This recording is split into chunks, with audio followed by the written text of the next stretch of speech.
नमस्कार दोस्तों, मैं आपका दोस्त सी ए दीपक सिंह, अकाउंटिंग गुरु। और आज की क्लास में हम देख रहे हैं first grade commerce school lecturer commerce में जो पिछला एग्ज़ाम हुआ था, जो कि 10 जनवरी 2020 में हुआ था, उसके पेपर के सॉल्यूशन। और मैं इस सॉल्यूशन में मेरे विषय से संबंधित पार्ट ही करवाऊँगा, जैसे अकाउंटिंग का पार्ट, जैसे ऑडिटिंग का पार्ट, जैसे कॉस्ट अकाउंटिंग का पार्ट, जैसे FM का पार्ट। इन्हीं पार्ट्स को मैं करवाऊँगा। और स्कूल 11th-12th क्लास लेवल का, ग्रेजुएशन लेवल का और पोस्ट ग्रेजुएशन लेवल के सारे क्वेश्चंस जो मेरे से रिलेटेड है मैं उनको कवर करूँगा। आपका सभी का एस विवेकानंद के प्लेटफॉर्म पर हार्दिक स्वागत है। और यदि आप स्कूल लेक्चरर कॉमर्स की रिकॉर्डेड क्लासेस हमारी देखना चाहते हो सारे सब्जेक्ट्स की एक्सेप्ट मनोविज्ञान, तो आप एस विवेकानंद की एप्लीकेशन डाउनलोड करके और बहुत ही नॉमिनल प्राइस पर कोर्स पढ़ सकते हो। तो हम ज़्यादा टाइम वेस्ट न करते हुए क्वेश्चन शुरू करते हैं। तो स्टूडेंट, पहले मैं बोल रहा हूँ कि मैं जो क्वेश्चन स्टार्ट करूँगा वो कोई सीरियल नंबर से नहीं होगा, मैं अपने से रिलेटेड क्वेश्चन ही स्टार्ट करूँगा। तो सबसे पहले जो क्वेश्चन दिया गया था वो 70 नंबर पर दिया गया था, 70, मैं वही निकाल लेता हूँ।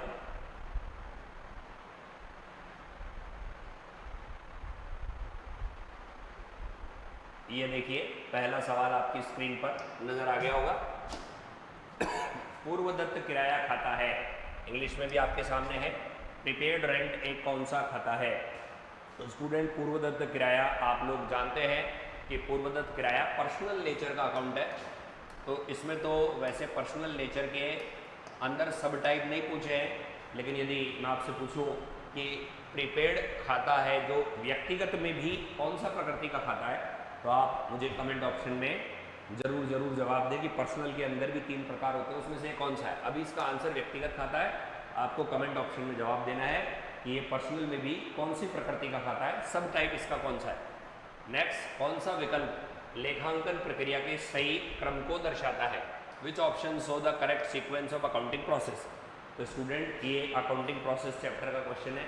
इसमें आपको मालूम होगा कि सबसे पहले कौन सा चरण, उसके बाद कौन सा चरण, उसके बाद कौन सा चरण, उसके बाद कौन सा चरण। तो सबसे पहला चरण होता है रिकॉर्डिंग, जिसे हम हिंदी में अभिलेखन कहते हैं। दूसरा चरण क्लासिफिकेशन, जिसे वर्गीकरण कहते हैं। फिर समराइजिंग, संक्षिप्तीकरण कहते हैं। और फिर विश्लेषण। तो देखिए, सबसे पहले रिकॉर्डिंग को तलाशेंगे तो 3 में रिकॉर्डिंग है। उसके बाद क्लासीफाइंग को संभालेंगे तो 2 में क्लासीफाइंग है, रिकॉर्डिंग क्लासीफाइंग, रिकॉर्डिंग क्लासीफाइंग। फिर समराइजिंग को संभालेंगे तो आंसर होगा 2। तो हिंदी में हो जाएगा अभिलेखन, वर्गीकरण, संक्षिप्तीकरण और निर्वचन। आंसर बी होगा। नेक्स्ट क्वेश्चन, किस अवधारणा के अंतर्गत एक व्यवसाय का स्वामी उसका लेनदार माना जाता है? तो स्टूडेंट, ये पहले नंबर की अवधारणा है जो हमने रिकॉर्डेड क्लासेस में भी स्टूडेंट्स को समझाई है। सारी क्लासेस में कंसेप्ट है, 11th-12th का पार्ट है, ग्रेजुएशन का, पोस्ट ग्रेजुएशन का सारा समझाया गया है। तो देखिए, इस अवधारणा का नाम है पृथक अस्तित्व की अवधारणा। इंग्लिश में इसका नाम है separate entity concept. Okay, the next question है, निम्नलिखित में से किसे जनरल प्रॉपर में दर्ज किया जाता है? तो स्टूडेंट, जनरल प्रॉपर के अंदर अब एग्जाम में क्या होता है कि आप इन्हीं ऑप्शन को देखकर आंसर दे देते हो। अब ये ऑप्शन नहीं है, ऑप्शन तो ये है। तो बताइए, प्रारंभिक को किया जाता है, यस। अंतिम को किया जाता है, यस। ट्रांसफर एंट्री को किया जाता है, यस। समायोजन एंट्री, एडजस्टमेंट एंट्री को किया जाता है, यस। सुधार एंट्री को किया जाता है, यस। आंसर होगा ABCD, all of the above. अब आपको पता होना चाहिए कि प्रारंभिक एंट्रियों में क्या आता है, अंतिम एंट्रियों में क्या आता है, ट्रांसफर एंट्रियों में क्या आता है, सुधार एंट्रियों में क्या आता है। तो यदि आपको पता है तो आप मुझे ये बताएंगे अंतिम एंट्रियों में कौन सी चीज़ें आती है, अंतिम एंट्रियों में कौन सी चीज़ें आती है। कमेंट ऑप्शन में क्वेश्चन 73 का रेफरेंस देते हुए अंतिम एंट्रियों के एग्जाम्पल जरूर बताइएगा। ओके, समायोजन प्रविष्टियों का उद्देश्य है। समायोजन प्रविष्टियों का क्या उद्देश्य है? सही लाभ हानि पता लगाना, सही शुद्ध लाभ जानना, सही वित्तीय स्थिति जानना, उपरोक्त सभी। तो स्टूडेंट, इसका जो आंसर होगा वो होगा उपरोक्त सभी। सही ग्रॉस प्रॉफिट है, सही नेट प्रॉफिट है, सही फाइनेंशियल पोजीशन है। Answer all of the above. The next question 75, कि यदि किसी ऑर्गेनाइजेशन के विरुद्ध पेंडिंग कोर्ट केस पड़े हों तो उन्हें आप कहाँ बताएंगे? तो आपको पता होना चाहिए, इन्हें फुटनोट में बताया जाता है। कॉन्टिंजेंट लायबिलिटी, संदिग्ध दायित्व शीर्षक में बताया जाता है। और इसका एक कॉन्सेप्ट भी है, वो भी आपको पता होना चाहिए, disclosure concept. The next 76 question, देखिए ये क्वेश्चन प्रैक्टिकल अप्रोच का क्वेश्चन है। इसमें आपको provision for bad debt account खोलना पड़ेगा। तो एक बार मैं provision for bad debt account भी खोल के बता देता हूँ। ये देखिए,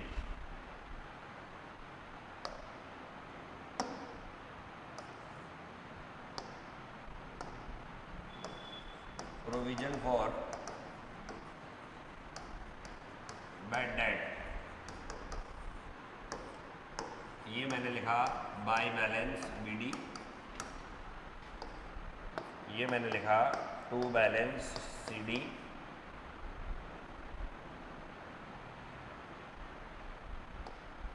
ये मैंने लिखा इधर बैड डेट। और आपको पता होना चाहिए यहाँ बैड डेट कौन से आते हैं, तो यहाँ दोनों बैड डेट आते हैं जो घट चुके हैं एज वेल एज जो ट्रायल बैलेंस बनाने के बाद और हुए हैं। अब हम सवाल में देखते हैं क्या क्या डेटा दिए हुए हैं। तो देखिए, आपको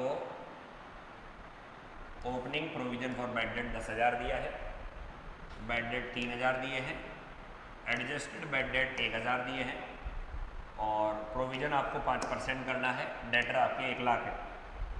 तो एक बार वापस से देखिए, ओपनिंग 10,000 है, बैड डेट 3,000 है, एडिशनल बैड डेट 1,000 है। तो हम फटाफट से इसको जमा देते हैं। ये देखिए, ये आपको 10,000 दिया है, ये आपको 3,000 प्लस 1,000 दिया है, तो ये 4,000 हो गया एडिशनल बैड डेट। और ये जो क्लोजिंग प्रोविज़न है ये आपको कैसे बनाना है, 1 लाख के बैड डेट थे, अतिरिक्त बैड डेट 1,000 और हुए, और इस पर 5% बनाना है, तो ये हो गया 4,950। तो जो बैलेंसिंग फिगर आया वो आप लोगों का बैलेंसिंग फिगर इस तरफ आएगा, to bad debt, to P&L, और ये अमाउंट आया 1,050 बैलेंसिंग फिगर। तो P&L का बैलेंस जनरली उधर आता है, लेकिन इस सवाल में इधर आ रहा है। तो इसका जो आंसर होगा वो होगा लाभ हानि खाते के क्रेडिट पक्ष में 1,050, आंसर विल बी 4। लाभ हानि खाते के क्रेडिट पक्ष में 1,050। देन नेक्स्ट सवाल 77, कि आपने एक नई मशीन को खरीद करके स्थापित करने में मशीन खाते में डाल दिया। तो बिल्कुल सही किया। ध्यान रखिए, कोई मशीन खरीदते हैं और उसको स्थापित करने में कोई वेजेस या खर्चा लगता है तो उसे मशीन खाते में डालते हैं, तो ये त्रुटि नहीं है। लेकिन ध्यान रखना, यदि मशीन को स्थापित करने में जो मजदूरी लगती है वो मजदूरी खाते में चली जाए तो वो हिसाब की त्रुटि हो जाती है, अभी कोई त्रुटि नहीं है। नेक्स्ट, एक संपत्ति का घटती हुई शेष विधि से मूल्यह्रास घटते घटते इतना रह गया, तो बताइए इसकी मूल कीमत क्या थी। तो स्टूडेंट, इसको करने का जो तरीका है वो है 393,660 मल्टीप्लाई बाई 100/90 एक बार, 100/90 2 बार, 100/90 3 बार, क्योंकि 3 साल तक घट गया और 10% से घट गया, तो इसका जो आंसर आएगा वो आएगा 5,40,000। द नेक्स्ट क्वेश्चन, निम्नलिखित संचयों में से कौन सा संचय पूंजीगत संचय नहीं है। तो ऋण पत्रों को जारी करने पर, इशू करने पर प्रीमियम जो होता है वो एक कैपिटल रिजर्व है। प्रॉफिट प्रायर टू इनकॉर्पोरेशन भी कैपिटल प्रॉफिट है, कैपिटल रिजर्व में जाता है। लेकिन यदि क्लोजिंग स्टॉक को अंडर वैल्यू करते हैं तो ये कैपिटल प्रॉफिट नहीं है, तो इसका आंसर होगा 3। नेक्स्ट, सूची 1 की मदों को सूची 2 से मिलान कीजिए तथा सूचियों के नीचे दिए गए कूटों का प्रयोग करते हुए सही उत्तर का चयन कीजिए। तो स्टूडेंट्स, मैं आपको बता दूं कि जो अभी वर्तमान में आपका नया सिलेबस आया है उसमें ये क्वेश्चन डिलीट कर दिया गया है, हटा दिया गया है, तो आप भी इसको छोड़ सकते हैं, क्योंकि बट्टा बिल ऑफ एक्सचेंज वाला चैप्टर आपके एक्सक्यूट कर दिया गया है। एक स्थायी संपत्ति की लागत 2 लाख है, अपलिखित मूल्य 1,30,000 है। इन दोनों के अंतर से WDV निकल के आ गई। आपने इसे 220 में बेचा, तो पता होना चाहिए ओरिजिनल कॉस्ट से ऊपर वाला मूल्य, ओरिजिनल कॉस्ट से ऊपर वाला जो मूल्य होता है वो कैपिटल प्रॉफिट होता है। तो 20,000 का तो पूंजीगत लाभ होगा और अंतर का आयगत लाभ होगा, तो आंसर होगा C। ठीक है ना। WDV माइनस लागत तक तो आयगत होगा, लागत से ऊपर पूंजीगत होगा। नेक्स्ट, गोपाल व्यवसाय का स्वामी है, उसके द्वारा धनराशि निकालने की प्रविष्टि क्या होगी। तो स्टूडेंट्स, मैं आपको बताना चाहता हूँ कि यदि व्यवसाय के स्वामी द्वारा व्यवसाय में से धन संपत्ति निकाली जाए तो एंट्री होगी drawing account debit to cash निकालने की टू कैश और संपत्ति निकालने की टू असेट। तो drawing account debit to cash account. The next सवाल, एक विनिमय बिल का उसके धारक द्वारा देयता से पूर्व अन्य पक्ष को हस्तांतरण क्या कहलाता है? तो ये भी सवाल वैसे तो हट गया है, लेकिन फिर भी आपकी नॉलेज के लिए मैं बता दूं कि यदि कोई पक्षकार अपने बिल को किसी अन्य व्यक्ति को दे देता है तो इसे बिल का बेचान कहते हैं, इसे एंडोर्समेंट ऑफ बिल कहते हैं। वैसे इसको याद करने की आपको आवश्यकता नहीं है। ये भी बिल का सवाल है जो कि हट चुका है। जब अनुग्रह बिल को बुनाया जाता है तो बट्टे की राशि वहन की जाती है। स्टूडेंट, इस सवाल को भी आपको याद करने की ज़रूरत नहीं है।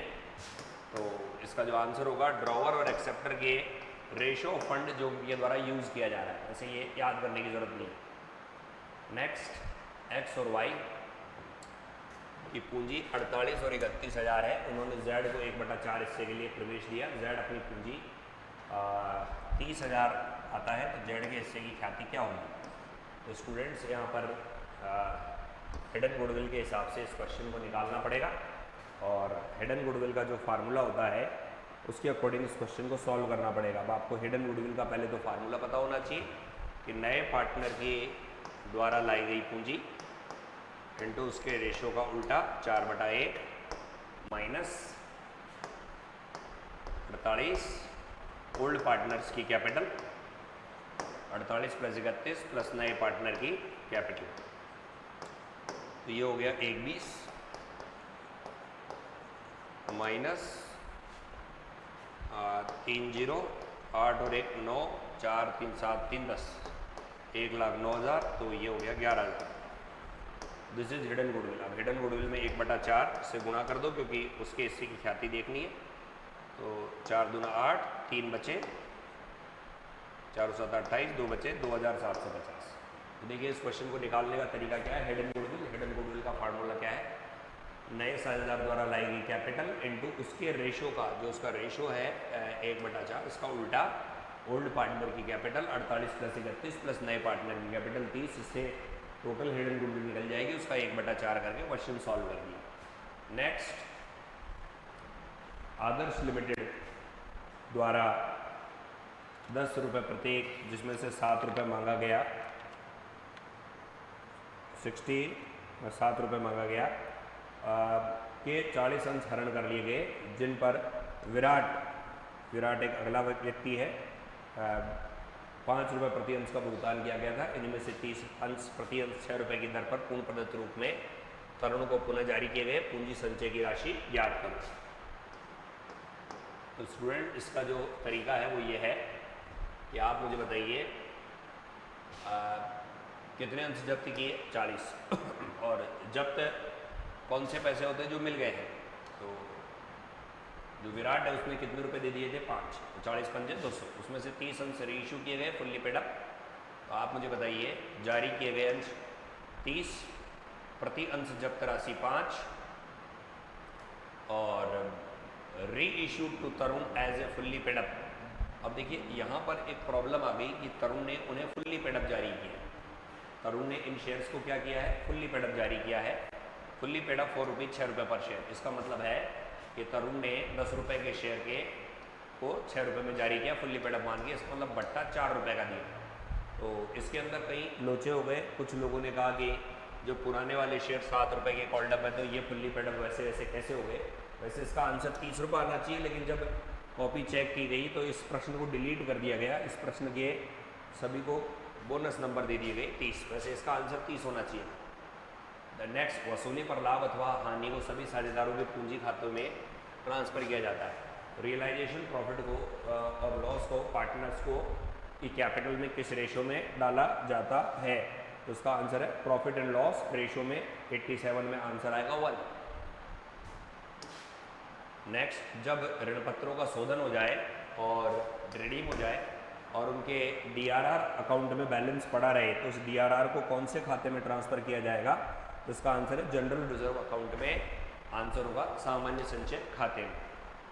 नेक्स्ट, ये कॉस्टिंग का सवाल है। लागत ज्ञात करने की process of ascertainment of cost, लागत ज्ञात करने की क्रिया क्या कहलाती है? तो जो स्टूडेंट्स हमारी ऑनलाइन क्लास ले रहे हैं उन्हें पता होगा कि इसे कॉस्टिंग कहते हैं। कॉस्ट क्या होता है, कॉस्टिंग क्या होता है, कॉस्ट अकाउंटिंग क्या होता है, कॉस्ट अकाउंटेंसी क्या होता है, कॉस्टिंग के मेथड कौन कौन से, कॉस्टिंग की टेक्निक कौन कौन सी है, ऐसे क्वेश्चन आते हैं। कॉस्टिंग के मेथड्स जो कंपनियाँ बना रही है उनके एग्जाम्पल्स क्या क्या है, कौन कौन सी एग्जाम्पल्स वाली कंपनियाँ कॉस्टिंग के कौन से मेथड्स को अपनाती है।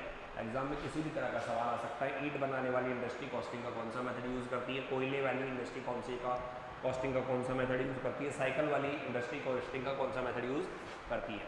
देन ये कंप्यूटराइज वाला क्वेश्चन है, computerise accounting system should be, computerise accounting system कैसा होना चाहिए, उसका आंसर है सिंपल होना चाहिए, एकीकृत होना चाहिए, पारदर्शी, शुद्ध, मापनीय और विश्वसनीय होना चाहिए। Answer will be A. Then ये भी कंप्यूटर से रिलेटेड है। कंप्यूटरीकृत लेखांकन प्रणाली के 5 स्तंभ कौन कौन से हैं, तो 91 में जो आंसर आएगा वो आएगा, इसमें डेटा होने चाहिए, पीपल होने चाहिए, प्रोसीजर होना चाहिए, हार्डवेयर होना चाहिए, सॉफ्टवेयर होना चाहिए। Answer will B 2। नेक्स्ट ये स्टेट्स के क्वेश्चन है, तो ये अकाउंटेंसी से रिलेटेड नहीं है। फिर हम देखते हैं नेक्स्ट क्वेश्चन, और नेक्स्ट क्वेश्चन जो आपके आएगा वो है 95 से।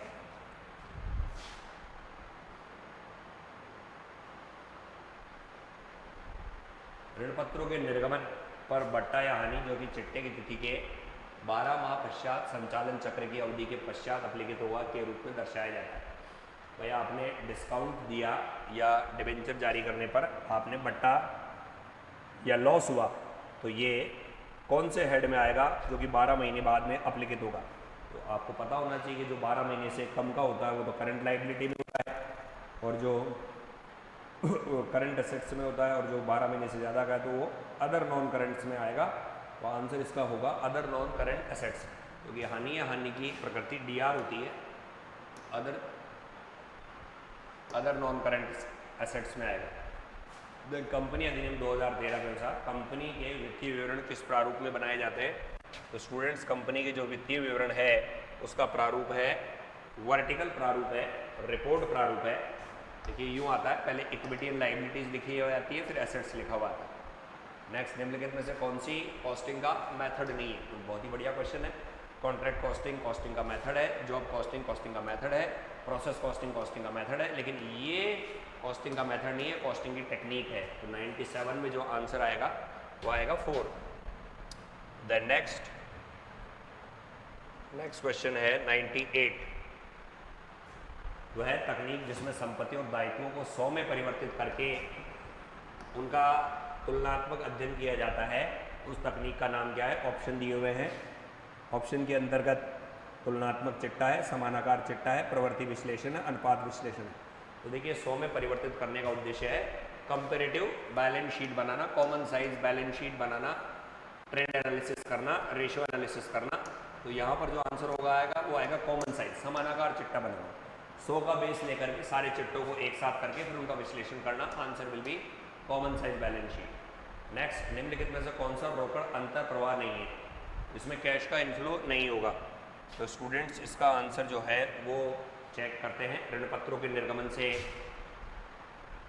पैसा आएगा, इश्यू ऑफ डिबेंचर से पैसा आएगा, डिक्रीज इन बिल्स पेएबल। अब बीपी यदि कम होते हैं तो पैसा चुकाएंगे तो पैसा जाएगा, तो इसका आंसर होगा ये। सेल ऑफ प्लांट पर भी पैसा आएगा, डिक्रीज इन डेटर पर भी पैसा आएगा, लेकिन बीपी यदि डिक्रीज है मतलब पैसा चुका रहे हैं तो इससे पैसा जाएगा। Answer will B. नेक्स्ट, नक्शा कार्यालय ड्राइंग ऑफिस सैलरी कौन से खर्चे से संबंधित है, तो जो ड्राइंग ऑफिस सैलरी नक्शा कार्यालय वेतन किससे संबंधित है, तो ये ऑफिस ओवरहेड से रिलेटेड होना चाहिए। बट जो मेन एग्जाम था उसमें इस प्रश्न को भी डिलीट कर दिया गया था कि नक्शा कार्यालय वेतन हो सकता है, ये नक्शा जो है उनका मेन कॉन्ट्रैक्ट से रिलेटेड है तो मूल लागत में आ जाएगा, तो इसको भी डिलीट मार दिया गया। नेक्स्ट सवाल 101 सवाल है। एक उत्पाद का विक्रय मूल्य 25,000 है, सेलिंग एंड डिस्ट्रीब्यूशन में 4,000 है, लागत 25% है, उत्पादन लागत क्या होगी। स्टूडेंट्स सबसे पहले तो आप मुझे ये बताओ कि विक्रय मूल्य कितना है 25,000 और लाभ है लागत का 25%। तो कॉस्ट का यदि 25% है तो 1/4 हो गया, तो सेल का कितना हुआ, सेल का हो गया 1/5। रेट में बदलना आपको आना चाहिए, ऑनलाइन क्लासेस में हमने इसे डिटेल में बताया। यानी लाभ हो गया 5000, क्योंकि यदि लागत पर लाभ की दर है और सेल दे रखी है तो पहले सेल में रेट में कन्वर्ट करेंगे, फिर घटाएंगे। ये आ गया 20,000। 20,000 में से विक्रय वितरण में घटाए 4,000, तो बाकी कितने बचे? 16,000। तो आपसे पूछ रहा है कि उत्पादन की लागत क्या होगी, तो स्टूडेंट्स इसका जो आंसर होगा वो होगा 16,000। B answer, 2 answer. कंपनी अधिनियम की किस धारा में अंकेशक के कर्तव्यों को शामिल किया गया है? स्टूडेंट्स जो आप लोगों के सेक्शन दिए गए हैं वो आप लोगों के 139 से 148 तक दिए गए हैं, और एक प्रश्न पक्का पक्का पक्का आपके आता है 139 किसका है, 140 किसका है। जैसे 139 है वो अपॉइंटमेंट और रीअपॉइंटमेंट का सेक्शन है, 140 अंकेशक को हटाने का है, 141 में जो अंकेशक की योग्यता और अयोग्यता के बारे में। ऐसा आपको याद करना पड़ेगा। एक न दी जाने वाली सेवाएं कौन सी धारा में है, कॉस्ट ऑडिट में कौन सी धारा है, मीटिंग में अपॉइंट और मीटिंग में अटेंड करने का अधिकार कौन सी वाली धारा में दिया गया है, ये सब पता होना चाहिए। नेक्स्ट, सामग्री की एक मद से संबंधित निम्नलिखित सूचनाओं में EOQ ज्ञात करो। तो पहले तो आपको ये पता होना चाहिए कि EOQ का फार्मूला होता है वो √2AO/C होता है। 2 आपको दे रखा है, 2 तो दे रखा है। वार्षिक उपभोग 3200 है। O का मतलब ऑर्डरिंग कॉस्ट पर ऑर्डर है, ये कॉस्टिंग की क्लास में हमने बताया है। 2 × 3200 × 150, और रख रखाव की लागत है वो प्रति 25%, इसको 6 से गुना किया, 6 × 25%, तो ये हो गया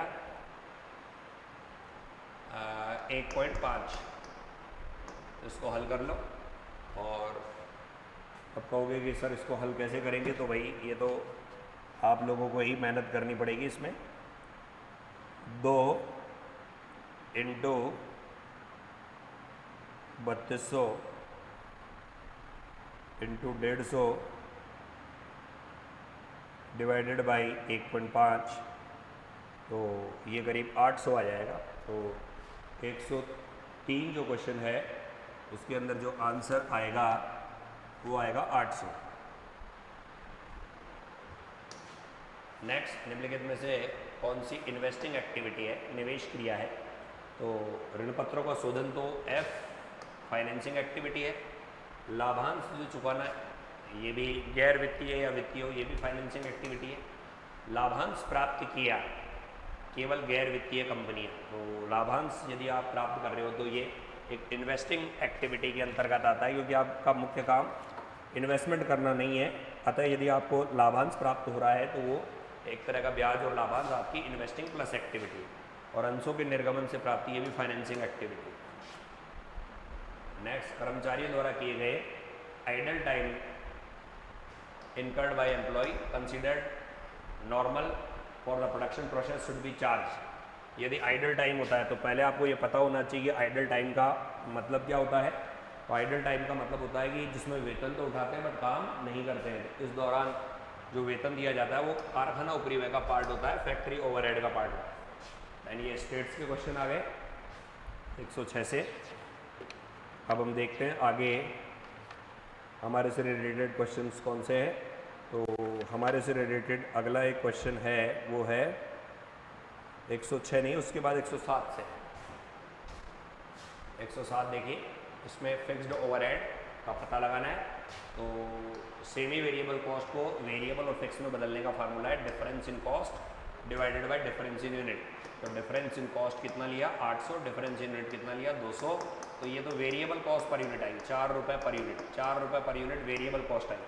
अब किसी भी एक लेवल को इससे गुणा कर दो तो टोटल वेरिएबल निकल जाएगी। तो 100 × 4 4000, यानी इस 6000 में छुपा हुआ फिक्स कॉस्ट कितना है 2000। आंसर आएगा 2000।